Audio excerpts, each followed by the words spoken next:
What's here, y'all? Welcome back to Right at the Wire. Well, Churchill Downs is certainly the place to be for Thanksgiving weekend. We've got great racing on Thanksgiving Day, Friday, and Saturday, but we're going to talk about Friday's featured race today, and that's the Clark Stakes, which used to be for all of us older folk, the Clark Handicap. It's a grade two, 11th race on the card, running a mile and an eighth for 3-year-olds and up. I think this is a very good race. It's got some interesting wrinkles to it. You've got a couple of 3-year-olds facing older in Gosger and Magnitude, as well as Chunk of Gold. And you've got, again, the angle that we play at Churchill Downs in the fall is horses that maybe are a little vulnerable coming in here or need a little bit of work. And you've got that too. You've got some horses that are making their final bow, first mission probably, and you've got a couple coming in here in pretty good form. So it's a very interesting race shape. You can note that there's quite a few on the front end who want the lead: Cook Creek, Chunk of Gold, Willie D's, and to a certain extent Magnitude.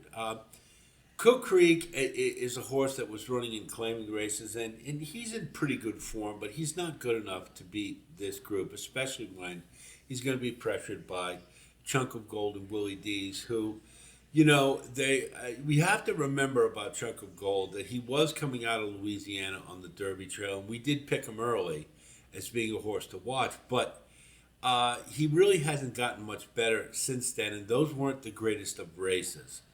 I find it hard to believe Chunk of Gold could take this group all the way.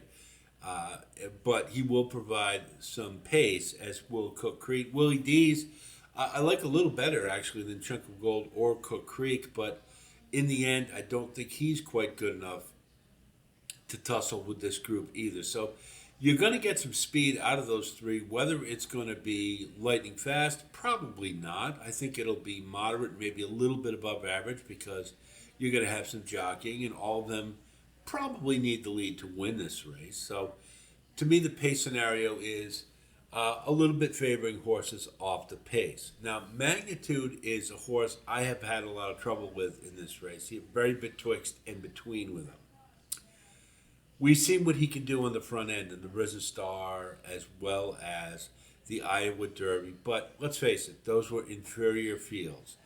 The Pennsylvania Derby, he came from off the pace, and I didn't think it was a bad race at all, but I was a little troubled that he was had to run so slowly to have anything left in the stretch, and he was no match for Baeza. Was not going to beat him that day.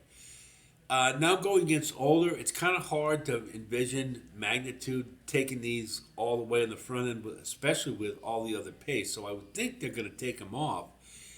And then the question is he good enough? And I've just got to wait and see. That's really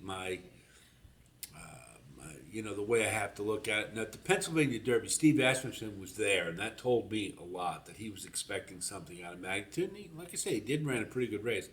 But against older here, I don't know that that's going to cut it. So Magnitude, to me, I can go back and forth with him, but I'm going to use him as default. I think he's more of a horse for underneath in this instance, because I just how slowly he had to run in order to run so quickly late in the Pennsylvania Derby makes me think that he might be a little over his head in this race. Excuse me. Still working off a cold. Sorry about that. Now, First Mission is a horse we've known, and he's been a tease for 2 years, hasn't he? I mean, we just keep waiting for this horse to take command of the older horse division, and it just hasn't happened. Uh, they sent him out to Santa Anita for the Goodwood to get him one more shot at a Grade One. Didn't happen.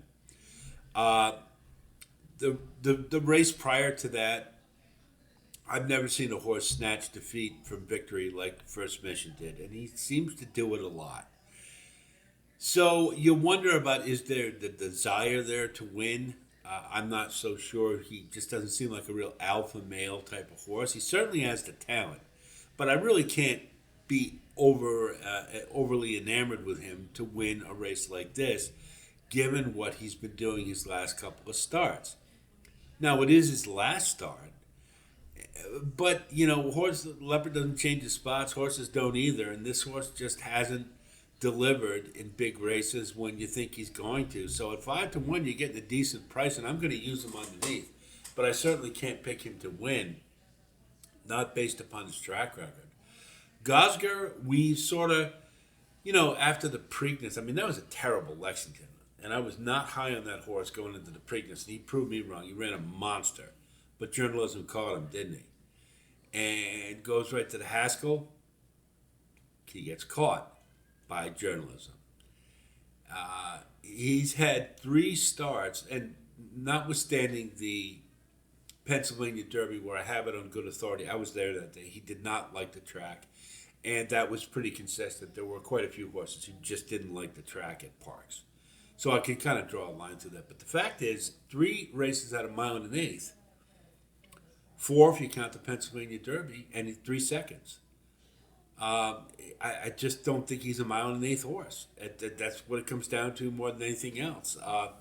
I think he's a solid horse here. I would certainly use him, but I can't put him on top, not after watching him get caught 3 times at this distance. And that's the bottom line. And a 3-year-old going against older, it's really hard to back him. So I would use him underneath and underneath only.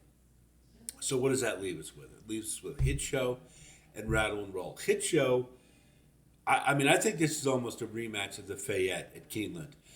Hit Show showed me a lot in that last race, primarily because he certainly has shaken up the cobwebs in Dubai. He had that clunker start, came back in the Fayette, loaded for bear. And what I liked about it was he wasn't all the way at the back. He was more forwardly placed, which you always like to see as a horse, maturing, if you will.